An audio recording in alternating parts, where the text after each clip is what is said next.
पत्रलेखनाचे दोन प्रकार असतात. तर एक म्हणजे औपचारिक पत्र आणि दुसरा म्हणजे अनौपचारिक पत्र. तर आपण पहिले औपचारिक पत्र म्हणजे काय हे समजून घेऊ. तुम्ही या दोघी पत्रलेखनामध्ये ना खूप कन्फ्युज असतात, तर तुमचं कन्फ्युजन मी 0 मिनिटांमध्ये क्लिअर करते. पत्र जे आहे, जे मुख्याध्यापक, पदाधिकारी, विक्रेता, संपादक अशा लोकांना लिहितो, तर त्याचा फॉर्मॅट काय आहे आपण ते समजून घेऊ. तर त्याचा फॉर्मॅट असा आहे मित्रांनो, सर्वात आधी तुम्हाला दिनांक लिहावा लागते, त्याच्यानंतर प्रति, नंतर माननीय, म्हणजे आपण ज्याला पत्र लिहितोय, ज्यांना पत्र लिहितोय त्याचं नाव आणि त्याच्या पुढे आपल्याला माननीय हे लिहावंच लागतं. ठीक आहे. त्याच्यानंतर पत्ता आणि पिनकोड. ठीक आहे. आणि औपचारिक पत्रामध्ये तुमचा विषय असणं खूप गरजेचं आहे. तुम्हाला या पत्रामध्ये विषय लिहावाच लागतो आणि विषय हा बिलकुल थोडक्यात 1 लाईन मध्ये असला पाहिजे. ठीक आहे. त्याच्यानंतर आपण महोदय, नंतर मग आपण मजकूर लिहितो. हा जो मजकूर तुम्ही लिहिणार आहे ना मित्रांनो, ते तुमच्या दिलेल्या प्रश्नांच्या मुद्द्यांवरून तुम्हाला लिहायचं आहे. ठीक आहे. प्रश्नामध्ये जे मुद्दे दिले आहे त्यांचा वापर करून ते मजकूर तुम्हाला 2 ते 3 पॅराग्राफ मध्ये, छोटे छोटे पॅराग्राफ मध्ये लिहायचं असणार आहे. ठीक आहे. हे झालं औपचारिक पत्राचं. त्याच्यानंतर लास्टला आपल्याला लिहावं लागतं की आपला विश्वासू आणि पत्रलेखकाचे म्हणजे ज्याने पत्र लिहिलंय त्याचं पूर्ण नाव लिहायचं. नाव नसेल, प्रश्नामध्ये नाव दिलेलं नसेल तर स्वतःचं नाव लिहू नका. तिथं तुम्हाला अ.ब.क. किंवा इतर दुसरं नाव तुम्ही लिहू शकता, पण स्वतःची कुठलीच इन्फॉर्मेशन पत्रामध्ये आपल्याला लिहायची नाही आहे. बऱ्याचदा पत्रलेखकाचं नाव सुद्धा आपल्याला प्रश्नामध्ये दिलेलं असतं, तर तेच तुम्हाला युज करायचंय. ठीक आहे. त्याच्यानंतर पत्ता, पिनकोड आणि लास्टला ईमेल आयडी. ईमेल आयडी सुद्धा आपल्याला रॅन्डमली लिहायचं आहे. पर्सनल ईमेल आयडी वगैरे असं कुठलीच पर्सनल इन्फॉर्मेशन आपल्याला या पत्रामध्ये लिहायची नाहीये. जी प्रश्नपत्रिकेत प्रश्नामध्ये दिलेलं आहे, अवेलेबल जे असेल ते तुम्ही यूज करू शकता. ठीक आहे. हा झाला औपचारिक पत्राचा फॉर्मॅट. अनौपचारिक पत्रामध्ये मात्र विषय नसतो. ठीक आहे. आपल्या जवळच्या व्यक्तींना आपण हे पत्र लिहितो. त्याच्यामध्ये ना मोस्ट ऑफ द काय होतं मित्रांनो, तुम्ही शुद्ध लेखनाकडे लक्ष देत नाही किंवा जास्त लिहिण्याच्या चक्करमध्ये तुम्ही काना, मात्रा, विलांटी या बारीक बारीक गोष्टींमध्ये मिस्टेक करतात आणि त्यामुळे तुम्हाला मोस्ट ऑफ द चान्सेस असतात की अनौपचारिक पत्रामध्ये मार्क्स थोडे कापले जातात. तर त्याच्यामुळे माझं सजेशन आहे की तुम्ही औपचारिक पत्र लिहिलं पाहिजे. ठीक आहे. आणि चांगलं पत्र लिहिण्यासाठी किंवा चांगले गुण मिळण्यासाठी तुम्हाला कुठल्या गोष्टी लक्षात ठेवायच्या आहे ते आता आपण जाणून घेऊ. ठीक आहे मित्रांनो, तुमचं जे लेखन आहे ते प्रभावी लेखन असलं पाहिजे. म्हणजे काय, तुमचं पत्र वाचल्यावर एकदम प्रभावी, इम्प्रेस झालं पाहिजे पत्र वाचल्यानंतर, असं तुमची पत्रलेखनाची भाषा असली पाहिजे. ठीक आहे. त्याच्यानंतर तुम्ही जी भाषा शैली यूज करताय ती अगदी सोपी, सरळ, सिंपल, समजायला सोपी, वाचकाला इझिली वाचता येईल अशी भाषा तुमची असली पाहिजे. ठीक आहे. त्याच्यानंतर पत्र हे नेहमी तुम्हाला थोडक्यात लिहायचं आहे. विनाकारण येत आहे म्हणून खूप सारं लिहू. अनौपचारिक पत्रामध्ये बरेच स्टुडंट खूप सारं भलतच लिहून काढतात, पण आपल्याला विषयाच्या अनुसरूनच लिहायचंय, मुद्द्यांवरूनच आपल्याला पत्र थोडक्यात लिहायचं असतं. ठीक आहे. त्याच्यानंतर विषयानुसार पत्र क्रमवारीत लिहायचं आहे. ठीक आहे. जसा विषय दिलेला आहे, जसे मुद्दे दिले त्याच्यानुसारच तुम्हाला पत्र हे क्रमवारीत लिहायचं असणार आहे. यामुळे तुम्हाला चांगले मार्क्स हे मिळतात. त्याच्यानंतर शुद्ध लेखनाकडे तुम्हाला लक्ष द्यायचंय. काना, मात्रा, विलांटी, उकार अनुसार कुठे काय आहे, बारीक बारीक गोष्टींचा हा जो विचार केला जातो मार्क्स देताना, त्या बारीक बारीक गोष्टींमध्ये चुका बिलकुल करू नका.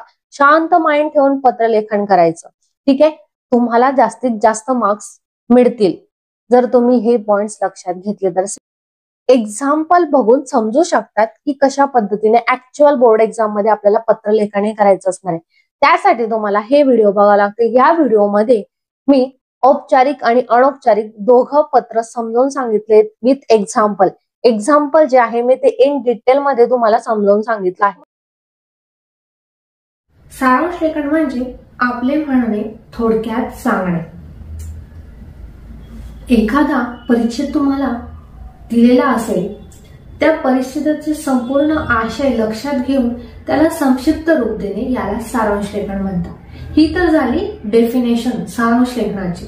सारांश लेखन करताना लक्षात घ्यायची काही महत्वाचे मुद्दे. हे मुद्दे लक्षात ठेवा म्हणजे तुम्हाला पैकीच्या पैकी मार्क्स या प्रश्नामध्ये नक्कीच मिळतील. तर ते पॉइंट्स कुठले, उतारा कमीत कमी 2 वेळेस वाचा. उतार्यातील विषय, आशय, महत्वाचे मुद्दे लक्षात घ्या. नंतर कमी शब्दात जास्तीत जास्त अर्थ व्यक्त करणारी आपली स्वतःची वाक्य हवीत. लास्ट पॉइंट येतो, दिलेल्या उतार्यातील वाक्य आपल्याला जशीच्या तशी अजिबात घ्यायची नाहीयेत. या गोष्टी सारांश लिहिण्यासाठी खूप इम्पॉर्टंट आहेत. इथंच तुम्ही चुका करत असतात. परीक्षेत व्यवस्थित वाचत नाही, जास्त शब्दात लिहून टाकतात, नाहीतर जशीच्या तशा ओळी लिहितात, त्यामुळे तुमचे मार्क्स कट होतात. तर हे काही मुद्दे आहेत ते लक्षात घ्या. आपण आता बघणार आहोत की सारांश लेखनाचं उदाहरण जे की तुम्हाला बोर्ड एक्झाम मध्ये मागील वर्षी विचारलं गेलं होतं, त्याचंच आन्सर आपण या व्हिडिओमध्ये सॉल्व्ह करणार आहोत, जेणेकरून तुम्हाला सारांश लेखन परीक्षेत कसं सॉल्व्ह करायचं याची पूर्ण कल्पना आहे. परीक्षेमध्ये प्रश्न आपल्याला असा विचारला गेला असतो की खालील उतार्याचा 1/3 एवढा सारांश तुमच्या शब्दात लिहा. ठीक आहे, तर प्रश्न आपला असा असणार आहे, तो तुम्ही काळजीपूर्वक वाचा. मित्रांनो, तुम्ही परीक्षेत वाचला असेल, ठीक आहे. त्यानंतर या परिच्छेदाचं आन्सर सारांश लेखन कसं करायचं हे मी तुम्हाला आता माझं काय मी उत्तर लिहिलं आहे ते तुम्हाला सांगते. कधी कधी तर चांगल्या घरचा किंवा धडधाकट दिसणारा व्यक्ती सुद्धा मदतीची गरज भासू शकते. तेव्हा जातपात, धर्म, गरीब श्रीमंत याचा विचार न करता त्याची मदत करावी. कारण असं म्हणतात की देव तुमच्या समोर कोणत्या रूपात येईल सांगता येत नाही. माणसात परमेश्वर असतो असे उगाच नाही म्हणत. त्यामुळे फळाची चिंता न करता गरजू लोकांची मदत करणे आपले कर्तव्य आहे. बोर्डाच्या परीक्षेत सुद्धा सारांश लेखनाचं उत्तर अशाच पद्धतीने लिहायचं आहे. जाहिरात लेखन कोणत्याही वस्तू अथवा सेवेच्या विक्रीसाठी तिची माहिती आकर्षक पद्धतीने लोकांसमोर ठेवणे म्हणजेच जाहिरात लेखन. ही झाली तुमची जाहिरात लेखनाची डेफिनेशन. ऍक्च्युअल मध्ये जाहिरात लेखन म्हणजे काय, सिंपल, एखाद्या वस्तूची आपल्याला जास्तीत जास्त विक्री करायची आहे, पण ती आपल्याला लोकांसमोर आणून दाखवायची, ती लोकांना माहित पडायला पाहिजे. त्यासाठी आपण जाहिरात बनवतो. आता तुम्ही जागोजागी बघत असाल, रस्त्यांवर बॅनर्स असतात, मोबाईल फोनच्या जाहिराती असतात, इव्हन खाण्याच्या वस्तूंपासून ते खूप साऱ्या गोष्टींपर्यंत, परिधान करण्याच्या वस्तूंपर्यंत जाहिरात ही बनवली जात असते. तशाच पद्धतीने आपल्याला जाहिरात लेखन करायचं आहे. जाहिरात लेखन करतो पण आपण काही सिली मिस्टेक करून येतो, तर त्यासाठी कुठले महत्वाचे मुद्दे आहेत ते आता आपण बघू. जाहिरात लिहिताना महत्वाचे मुद्दे कोणते? पहिला मुद्दा, जाहिरात सुंदर व आकर्षक असावी. सर्वात महत्वाची गोष्ट मित्रांनो, तुमची जी जाहिरात आहे ती आकर्षक असायला हवी आणि ज्याबद्दलची जाहिरात आहे, ज्याच्या रिलेटेड तुम्ही जाहिरात लिहिताय ते ठळक आणि स्पष्टपणे दिसायला हवं. तुम्ही चित्रांचा वापर करणार तर ती जाहिरात अजून खूप छान दिसते. त्या रिलेटेड तुम्हाला चित्र काढता आले तर नक्की काढा. दुसरा महत्वाचा मुद्दा, जाहिरात ही कमी शब्दात अधिक प्रभावशाली असावी. म्हणजे काय, तर कमीत कमी शब्द वापरून जास्तीत जास्त अर्थ व्यक्त करतील अशी तुम्हाला शब्दरचना करायची आहे. जी तुम्ही माहिती देता आहे ती जाहिरातीच्या रिलेटेडच असायला हवी, इतर कुठलीही लिहायचं नाहीये. जो विषय दिलेला आहे त्या अनुसरूनच तुम्हाला जाहिरात लेखन करायचं असणार आहे. तिसरा महत्वाचा मुद्दा, जाहिरातीत स्लोगन व घोषवाक्य यांचा उपयोग करायला हवा. तर जाहिरात लेखन करत असताना काव्यमय अलंकारिक भाषा तुम्ही वापरू शकतात, जेणेकरून तुमची जाहिरात ही आकर्षक होईल. एखाद दुसऱ्या कवितेचा ओळीचा वापर सुद्धा तुम्ही करू शकतात. पण मित्रांनो, हे सर्व करत असताना जो विषय दिला आहे त्याच्या अनुसरूनच तुम्हाला उत्तर लिहायचं असणार आहे. ठीक आहे. नंतरचा पॉइंट आहे, आकर्षक चित्रे वापरायला हवेत. म्हणजे आकर्षक चित्र तुम्ही काढायचं आहे जाहिरात लेखन करताना, जेणेकरून तुमची जाहिरात ही सुंदर आणि आकर्षक दिसेल. तर चौकोनी बॉक्स, वर्तुळ असे वेगवेगळे शेप तुम्ही यूज करू शकतात. आणि महत्वाचं, जिथं तुम्ही चूक करतात तर जाहिरात लेखन ही नेहमी चौकोनी बॉक्स मध्ये असावी. चौकोनी बॉक्स करायला विसरू नका आणि ती पेनानेच एकाच पेनाचा तुम्हाला वापर करायचा आहे. कलरफुल पेन बिलकुल यूज करू नका आणि पेन्सिलीचा सुद्धा वापर करू नका. पेनाचा जो पेन आपण पेपरात लिहितोय त्याच पेनाचा आपल्याला वापर करायचा. शेवटचा आणि महत्वाचा लक्षात घेण्याचा मुद्दा म्हणजे जाहिरातीच्या शेवटी मोबाईल नंबर किंवा दुकानाचा फोन नंबर द्यावा. जाहिरातमध्ये संपूर्ण पत्ता, मेल आयडी असेल तर मेल आयडी, मोबाईल नंबर यांचा स्पष्टपणे उल्लेख करा. हे गरजेचं आहे. ठीक आहे मित्रांनो, हे सर्व पॉइंट्स होते तुमचे जाहिरात लेखनासाठी खूप इम्पॉर्टंट, ज्यात आपण खूप बारीक बारीक चुका करून येतो. तर या तुम्हाला चुका लक्षात आल्या असतील आणि पॉइंट समज. आतापर्यंत बऱ्याचदा तुम्हाला बोर्डाच्या एक्झाम मध्ये विचारले गेलेले असं एक्झाम्पल आपण जाहिरात लेखनाचं बघू. त्यामुळे तुम्हाला जो काही कन्सेप्ट आहे जाहिरात लेखनाचा तो पूर्ण क्लिअर होईल. मित्रांनो, जाहिरात लेखन हा प्रश्न तुम्हाला 5 मार्कांसाठी विचारला गेलेला असतो आणि प्रश्न काही अशा प्रकारे: आईस्क्रीम पार्लर या विषयावर आकर्षक जाहिरात तयार करा. तर या एक्झाम्पल मध्ये आपण आईस्क्रीम पार्लरची एक जाहिरात तयार करणार आहेत. हे बघा, टायटल एकदम ठळकपणे घेतलंय, त्यानंतर चित्रांची जोड दिली आहे, शेप यूज केला आहे, ऑफर, धमाकेदार ऑफर असं मेन्शन केलंय. त्यानंतर स्थळ, ठिकाण आणि संपर्क हे घेतलेलं आहे. कवितामय वाक्य यूज केलेली आहेत. या सर्व गोष्टी मी जाहिरात लेखनामध्ये यूज केल्या आहेत. तर मित्रांनो, जाहिरातील सुरुवातीला तुमचं ठळकपणे हे टायटल असेल, राज मिक्स आईस्क्रीम. ठीक आहे, तुमच्या आवडीनुसार प्रत्येक चव तुमच्या मनाला जिंकणार असं हे कवितामय वाक्य घेतलंय. आईस्क्रीमचं चित्र काढलंय. त्यानंतर आमची वैविध्यपूर्ण उत्पादने, मस्तानी, मलाई कुल्फी, मटका कुल्फी, व्हॅनिला आईस्क्रीम, मिल्कशेक आणि बरेच काही. आमचं ठिकाण गणेश चौक, मुख्य रोड, जळगाव. संपर्क 973351 क्रॉस क्रॉस क्रॉस क्रॉस. हे शेवटचे अंक तुम्हाला अशाच पद्धतीने लिहायचे आहेत. ठीक आहे. त्यानंतर लास्टला राजमिक्स आईस्क्रीम, तुमच्या गोड क्षणाचे साथीदार. आणि मित्रांनो, खास आणि अट्रॅक्टिव्ह जाहिरात बनावी त्यासाठी स्पेशल ऑफर असं लिहिलंय, 3 आईस्क्रीम घ्या आणि 1 फ्री मिळवा. तर मित्रांनो, नंतर शेवटी हा चौकोनी बॉक्स करायला विसरू नका. जाहिरात ही एका चौकोनी बॉक्समध्येच असते. अशा पद्धतीने आईस्क्रीम पार्लरची जाहिरात आपण बघितली. बातमी लेखन म्हणजे काय? चालू घडामोडींबाबत माहिती सादर करणे म्हणजेच बातमी लेख. त्यानंतर विषय येतो की बातमी लेखन करायचं कसं. परीक्षेमध्ये हा प्रश्न दिलेला असतो, हा सॉल्व्ह करायचा आहे, तर त्याचं उत्तर आपण कशा पद्धतीने लिहिलं, बातमी लेखन कसे करावं. स्वतःचे वैयक्तिक लिखाण हे आपल्याला करायचं नाहीये. ठीक आहे. बातमी देताना वस्तुस्थितीला धरूनच, म्हणजे जे काही घडलं आहे त्या अनुसरूनच आपल्याला बातमी लिहायची आहे. काल्पनिक बातमी किंवा काल्पनिक गोष्टी त्यामध्ये टाकून आपल्याला बातमी लेखन करायचं नाहीये.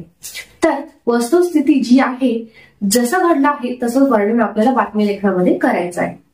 त्यानंतर बातमी ही मनोरंजक असावी, म्हणजे वाचणाऱ्याला ती बातमी आवडेल अशा पद्धतीने तुमची बातमी असायला हवी. त्यानंतर बातमी लेखन करताना स्थळ व दिनांक किंवा पत्ता वगैरे आपण हे मेन्शन करायला हवं. अशा पद्धतीने तुम्हाला बातमी लेखन बोर्डाच्या एक्झाम मध्ये करायचं. त्यानंतर बातमी लेखनाचं नेमकं स्वरूप काय आहे, सुरुवात कशी करायला हवी, बातमीचा एंड कसा करायला हवा, त्याचा फॉर्मॅट काय आहे हे आपण आता जाणून घेऊ. बातमी लेखनाचे स्वरूप. मित्रांनो, बातमी लेखनाचे स्वरूप यामध्ये पहिलं असतं म्हणजे मुख्य शीर्षक, जी हेडलाईन असते आपल्या भाषेमध्ये हेडलाईन, ते देणं खूप गरजेचं असतं, जेणेकरून त्यावरून आपल्याला समजून जातं की बातमी नेमकी कशाबद्दल असणार आहे. त्यानंतर ते शीर्षक आपण इतक्या आकर्षक पद्धतीने द्यायला हवं की वाचणाऱ्याला कुतूहल निर्माण होईल आणि वाचण्यामध्ये रस येईल, असं आपल्याला शीर्षक द्यायचं आहे. त्यानंतर तुम्ही बातमीमध्ये नेमकी बातमी कोणाकडून आली आहे, जसं की फॉर एक्झाम्पल आमच्या बातमीदाराकडून, आमच्या वार्ताहराकडून, असं मेन्शन करायला विसरू नका. त्यानंतर तुमचा दुसरा पॉइंट येतो तो म्हणजे स्थळ आणि दिनांक. बातमी लेखनामध्ये स्थळ आणि दिनांक हे खूप इम्पॉर्टंट असतं. तर बातमी नेमकी कुठे घडली आहे किंवा कधी घडली या दोघं गोष्टी आपल्याला मेन्शन करायच्या आहेत.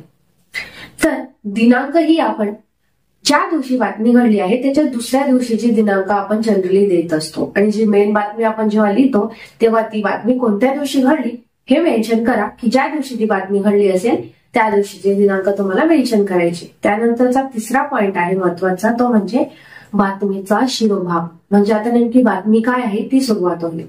तर बातमीच्या शिरोभागामध्ये तुम्हाला पहिल्या 2 ते 3 ओळींमध्ये अशीच काही सुरुवात करायची आहे बातमीची की जेणेकरून बातमीचा जो अर्थ आहे तो त्या 2-3 ओळीमध्ये तुम्हाला वाचताच समजायला येईल अशा पद्धतीने. तर बातमीमध्ये काय आहे हे वाचणाऱ्याला लगेच समजेल. त्यानंतरचा चौथा पॉइंट म्हणजे बातमीचा तपशील. म्हणजे काय? संपूर्ण सार. संपूर्ण बातमी ही विस्तृतपणे सांगणे. यामध्ये बातमीच्या दिवशी काय घडले, बातमी कुठे घडली, कशी घडली, किंवा त्यात कार्यक्रमाची बातमी असेल तर कोण प्रमुख पाहुणे होते, त्यांनी काय मार्गदर्शन केलं, अशा पद्धतीने तुम्हाला विस्तृतपणे बातमी लेखन करायचे आहे. अशा पद्धतीने मित्रांनो बातमी लेखनाचं हे स्वरूप आहे. यानुसार तुम्ही बातमी लेखन करू शकता. तर मित्रांनो बातमी लेखनाचं प्रश्नाचं स्वरूप नेमकं कसं असू शकतं, तर 3 प्रकारे तुम्हाला बातमी लेखनाचा प्रश्न हा विचारला जाऊ शकतो. त्यापैकी पहिला आहे दिलेल्या घटनेवर बातमी तयार करा. एखादा घटनाक्रम दिलेला असेल त्यानुसार तुम्हाला बातमी तयार करायची आहे. किंवा दुसरा स्वरूप म्हणजे दिलेल्या सूचक शब्दांवरून बातमी तयार करा. म्हणजे काही शब्द दिलेले आहेत त्यावरून तुम्हाला बातमी ही तयार करायची असणार आहे. आणि तिसरा स्वरूप असणार आहे की एखाद्या कार्यक्रमाची बातमी तयार करा. म्हणजे एखादा कार्यक्रम असेल, फॉर एक्झाम्पल स्वातंत्र्य दिन, शिक्षक दिन साजरा करण्यात आला, अशा प्रकारे कार्यक्रमाची बातमी तयार करा. अशा प्रकारचे प्रश्न तुम्हाला बोर्डाच्या एक्झाम मध्ये विचारले गेलेले असतात. उदाहरण सॉल्व्ह करून मी तुम्हाला दाखवणार आहे. त्यामुळे तुमचे सर्व जे कन्सेप्ट आहे बातमी लेखनाचे ते क्लिअर होतील. तर आपण बघूया आता बातमी लेखनाचे एक एक्झाम्पल. बातमी लेखन हा प्रश्न 5 मार्कांसाठी तुम्हाला बोर्डाच्या परीक्षेत विचारला गेलेला असतो. प्रश्न काही अशा पद्धतीने, तुमच्या शाळेत 5 सप्टेंबर रोजी शिक्षक दिन साजरा झाला. या कार्यक्रमाची बातमी लिहा. सुरुवातीलाच मुख्य शीर्षक. इथं आहे शीर्षक शिक्षक दिन साजरा. यावरून तुम्हाला कल्पना आली की बातमी कशाची असेल. ओके. त्यानंतर दिनांक आणि स्थळ. तर 6 सप्टेंबर विद्यानिकेतन हायस्कूल. पहिल्या 2-3 ओळींमध्ये बातमी काय आहे ती समजेल आणि त्यानंतर तुम्हाला विस्तृतपणे बातमी ही लिखाण करायचं आहे. तर सुरुवात आपण अशा पद्धतीने काय करू, आम्ही आमच्या शाळेत दरवर्षी 5 सप्टेंबर रोजी शिक्षक दिन साजरा करतो. विद्यार्थी या दिवशी त्यांच्या शिक्षकांबद्दल कृतज्ञता व्यक्त करतात. महान शिक्षक भारताचे राष्ट्रपती यांना श्रद्धांजली म्हणून त्यांचा वाढदिवस शिक्षक दिन म्हणून पाळला जातो. 5 सप्टेंबर रोजी आमच्या विद्यार्थ्यांनी आमच्या विभागात कार्यक्रम आयोजित केला. हे संपूर्ण कार्य मुख्याध्यापक आणि शिक्षकांनी आखले होते.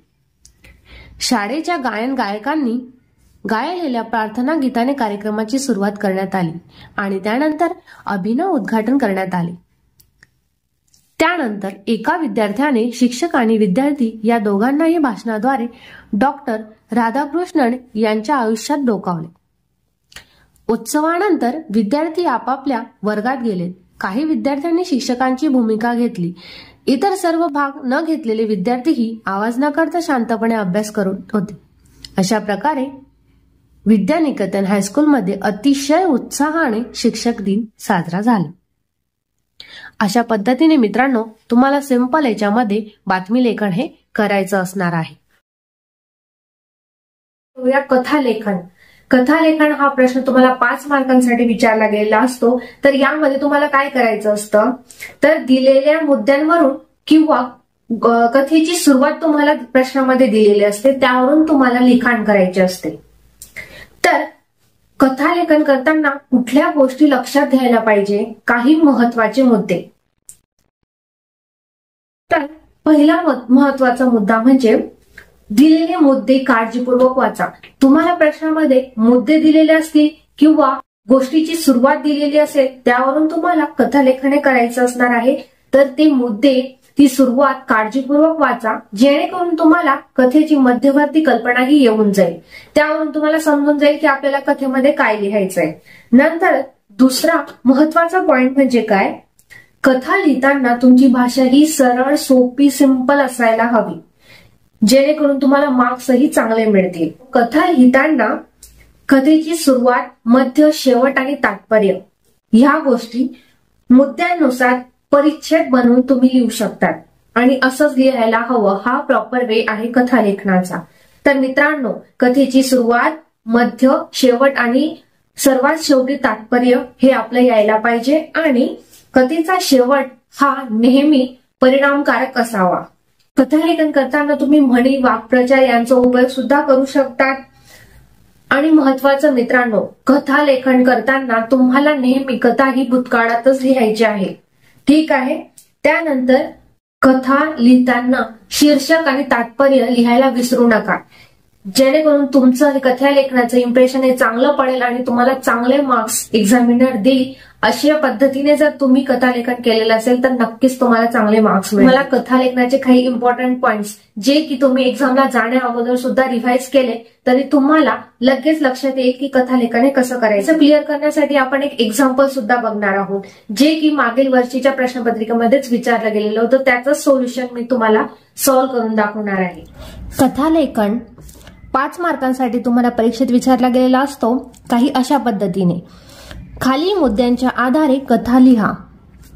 मुद्दे: अनाथ मुलगा, रोज सकाळी वर्तमानपत्रे वाटप, दुपारी शाळेत रस्त्यात एक पाकिट मिळते, वर्ग शिक्षकाकडे देणे, पाकिटावरील पत्त्यावरून योग्य व्यक्तीपर्यंत पोहोचवणे, मालकाला आनंद, शाबासकी, मुलाला बक्षीस व त्याच्या शिक्षणाची जबाबदारी घेणे. अशा पद्धतीने तुम्हाला काही मुद्दे दिलेले असतात किंवा याच्या व्यतिरिक्त तुम्हाला कथेची सुरुवात दिलेली असते. यावरून आपल्याला एक कल्पना येऊन गेली की कथा आपल्याला कशा पद्धतीने लिहायची आहे. तर या मुद्द्यांवरून आपल्याला आता कथालेखन करायचं आहे. तर मित्रांनो, कथालेखन करताना सर्वात पहिले तर महत्वाची गोष्ट म्हणजे तुम्ही पहिल्या 2 ओळी ह्या शीर्षकसाठी सोडून द्या.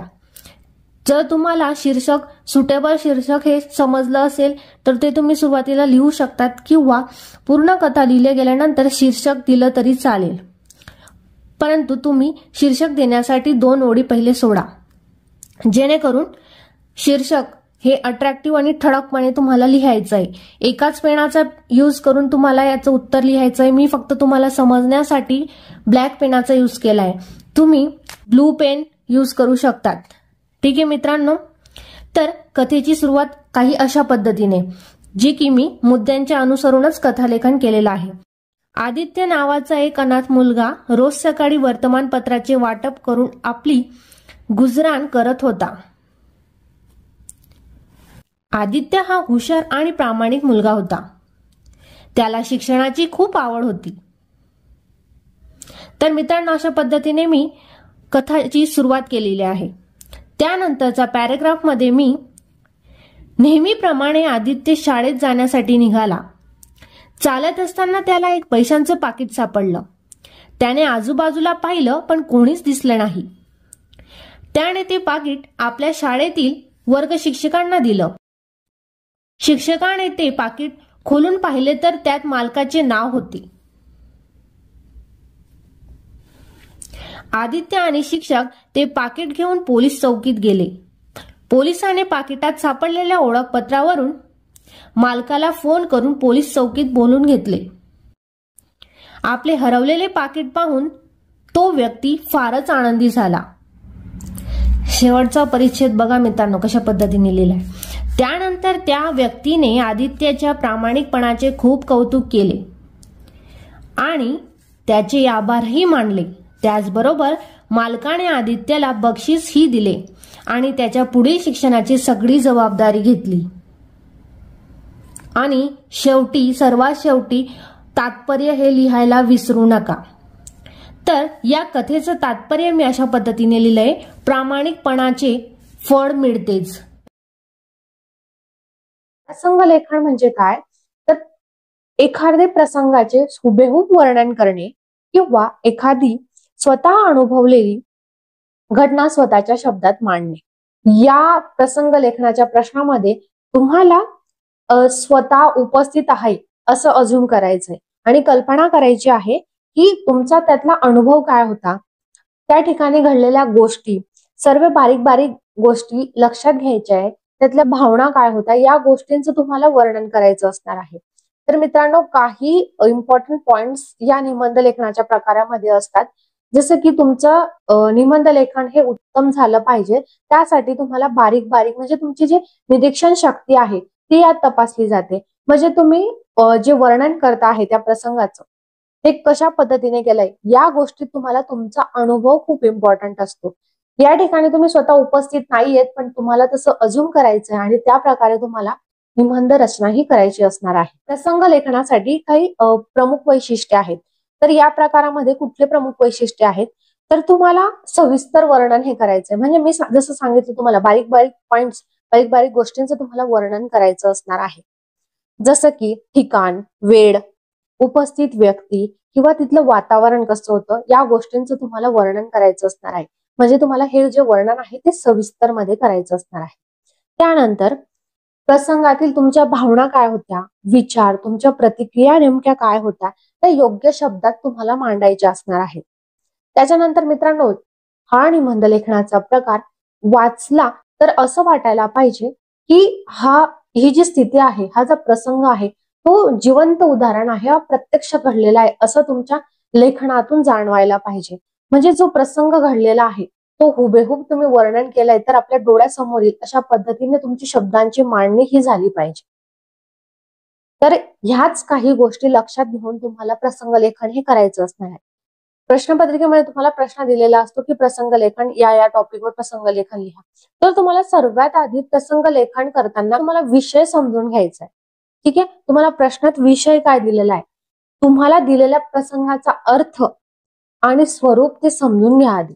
ठीक आहे, त्याच्यानंतर कल्पना करा की तुम्ही त्या प्रसंगात स्वतः उपस्थित आहात। ठीक आहे, त्या प्रसंगाचे बारकाईने स्मरण तुम्हाला करायचे, ते घटना, ते ठिकाण, ते स्थळ, ठीक आहे, तिथला काळ, तिथली माणसं, तिथली भाषा काय होती, ठीक आहे, ह्या बारीक बारीक गोष्टींचं वर्णन तुम्हाला इमॅजिन करून लिहायचं असणार आहे। त्यानंतर भावना व्यक्त करायच्या आहेत। भावना व्यक्त करायच्या म्हणजे त्या प्रसंगातले तुमचे विचार, तुमच्या भावना, तुमच्या प्रतिक्रिया हे प्रामाणिकपणे तुम्हाला मांडायचं असणार आहे। त्याच्यानंतर मित्रांनो, निबंध लेखनाची ही जी भाषा शैली आहे ही एकदम सरळ आणि सोपी असली पाहिजे। ठीक आहे, तुम्ही म्हणी, वाक्प्रचार यांचा वापर तुम्ही करू शकतात, त्याने तुमचा निबंध लेखन अजून सुंदर होईल। त्याच्यानंतर मित्रांनो, तुमचा जो निबंधाचा सुरुवात आहे आणि एंड आहे तो खूप आकर्षक झाला पाहिजे। जसं मी सांगितलं, तुम्ही त्यात म्हणी, वाक्प्रचार या गोष्टींचा वापर करू शकता, पण त्या गोष्टी तुमच्या विषयाच्या अनुसरून असल्या पाहिजे। जो विषय तुम्हाला प्रश्नात विचारला गेलाय त्याच्या अनुसरूनच या गोष्टी झाल्या पाहिजे। ठीक आहे मित्रांनो, अशा पद्धतीने तुम्हाला प्रसंग लेखन करायचं आहे। निबंध लेखनाचं उत्तर जे आहे ना, तुम्हाला 3 ते 4 पॅराग्राफ्स मध्ये लिहायचं असणार आहे। त्याच्यात तुम्हाला काळजी घ्यायची आहे की तुमची जे शुद्ध लेखन आहे तेच करेक्ट असेल, जास्त खाडाखोड नसेल। ते जर चांगलं असेल तर तुम्हाला 4 ते 5 मार्क्स इथेच मिळतात। स्टार्टिंग आणि एंडला तुम्हाला 1-1 मार्क्स मिळतात। तुम्ही म्हणी, वाक्प्रचार, कवितेच्या ओळी असं काही यूज केलं असेल तर तिथे तुम्हाला अर्धा मार्क्स मिळतो।